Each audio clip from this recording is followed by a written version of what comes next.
सोने की कीमतों में 10 अप्रैल को तेजी देखने को मिल रही है। हालांकि ये तेजी मामूली है। देश के ज्यादातर शहरों में सोने के भाव 90,400 रुपए के ऊपर हैं। अमेरिका और चीन के बीच बढ़ते ट्रेड वॉर और नए टैरिफ की वजह से पिछले कुछ दिनों में सोने की कीमतों में गिरावट आई थी, लेकिन अब इंटरनेशनल मार्केट में सोने के दाम फिर से बढ़ने लगे हैं। इसका असर भारत के बाजारों पर भी दिख रहा है। सोने की कीमतों में अभी भले ही तेजी हो, लेकिन आने वाले दिनों में इसमें बड़ी गिरावट आ सकती है। दरअसल अमेरिका ने चुपचाप गोल्ड में नया खेल शुरू कर दिया है। इसके चलते सोने के भाव आसमान से सीधे जमीन पर आ सकते हैं। अमेरिका ने गोल्ड में क्या खेल शुरू किया है, क्यों सोने की कीमतों में गिरावट आने वाली है, इस वीडियो में हम आपको बताने जा रहे हैं। अगर आपको ये वीडियो पसंद आए तो इसे लाइक और शेयर जरूर करिएगा। अमेरिका ने गोल्ड में एक नया खेल शुरू कर दिया है।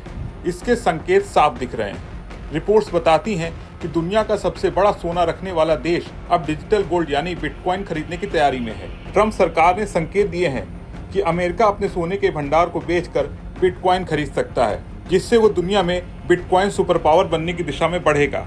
इससे कीमतों में तेज गिरावट की आशंका है। आइए आपको पूरी डिटेल से बताते हैं कैसे अब सोने के भाव टूटने वाले हैं। मीडिया रिपोर्ट्स की माने तो व्हाइट हाउस के डिजिटल एसेट्स काउंसिलिंग के कार्यकारी निदेशक बो हाइंस ने पुष्टि की है कि राष्ट्रपति डोनाल्ड ट्रंप ने एक एग्जीक्यूटिव ऑर्डर पर हस्ताक्षर किए हैं। इसके तहत अमेरिका अब एक स्ट्रेटेजिक बिटकॉइन रिजर्व यानी SBR बनाने की प्लानिंग कर रहा है। अब आपको बताते हैं बिटकॉइन एक्ट 2025 के बारे में।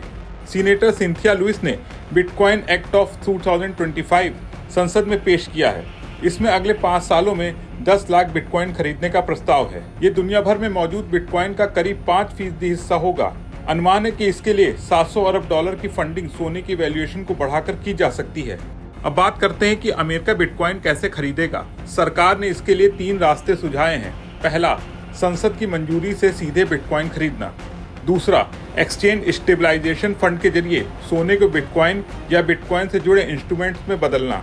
और तीसरा, गोल्ड सर्टिफिकेट की रिकैलकुलेशन यानी सोने की सरकारी वैल्यू $42 प्रति औंस से बढ़ाकर $3,000 करने से $700 अरब जुटाना। लेकिन सवाल ये कि आखिर क्यों अमेरिका ये कदम उठा रहा है? अमेरिका का मकसद क्या है? असल में अमेरिका के पास 8,133 टन सोना है, जिसकी मौजूदा कीमत $860 अरब से ज्यादा है। ट्रंप प्रशासन का मानना है कि सोने का एक हिस्सा बेचकर डिजिटल संपत्तियों में निवेश करना ज्यादा फायदेमंद हो सकता है। इससे अमेरिका को ग्लोबल क्रिप्टो नेतृत्व हासिल होगा और क्रिप्टो के क्षेत्र में चीन को टक्कर दी जा सकेगी। अब अगर अमेरिका सच में अपने सोने का हिस्सा बाजार में बेचेगा तो इससे गोल्ड की कीमतों पर दबाव आ सकता है, निवेशकों का भरोसा हिल सकता है और सोने की सेफ हेवन छवि को झटका लग सकता है।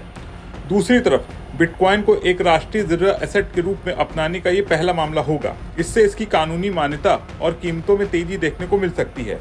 कुल मिलाकर अमेरिका का ये कदम उसे पारंपरिक सोने की रणनीति से हटाकर एक डिजिटल फाइनेंशियल युग की तरफ ले जा सकता है, लेकिन इसमें जोखिम भी है।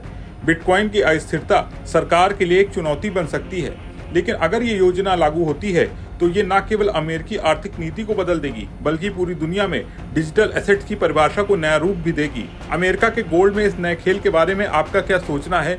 कमेंट करके अपने विचार जरूर शेयर करें और बने रहें बिस्तक के साथ।